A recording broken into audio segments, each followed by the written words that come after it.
Ouais. On fera un point sur le transport scolaire. Le projet du panier anti-inflation, on pense à vous ce matin, évidemment, pour votre pouvoir d'achat est toujours sur la table du gouvernement. Il devrait être finalisé d'ici le mois de mars. Oui, alors rappelez-vous, 20 produits du quotidien qui doivent être vendus quasi à prix coûtant en supermarché. Parmi eux, les produits d'hygiène. 3 millions de Français se priveraient de produits d'hygiène faute de moyens. C'est le résultat d'une étude de l'association Don Solidaire. Illustration, on vous emmène à Lyon avec Octavie Couchard. Je suis en train de prendre une serviette hygiénique pour ma fille. Là, bonne affaire. Hein. Je suis tombée sur ça, je m'inquiétais déjà.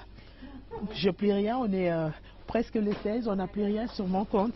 Sans cette épicerie solidaire, ces femmes ne pourraient pas mettre ces produits dans leur panier. Ici, ils sont 3 fois moins chers qu'en grande surface. Il y a des parfums, et on se sent bien, on se sent belle. Je vous avoue que moi, je ne sais plus à quoi ressemble un supermarché. Hein. C'est plus cher.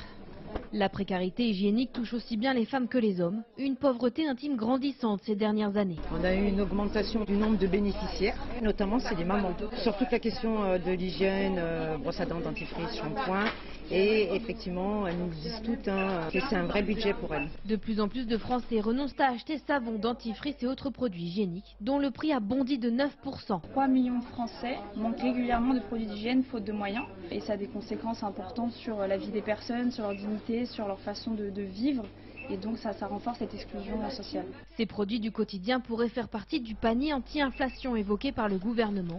Pas suffisant pour les associations qui craignent des prix encore trop élevés pour les plus précaires. Voilà, panier anti-inflation, on en parlera bien sûr avec Adrien Ginde qui reçoit ce matin Michel-Édouard Leclerc, le président du comité stratégique des centres Leclerc, donc à partir de 8h30 sur notre antenne. L'actualité à l'international à présent nous amène à Dnipro.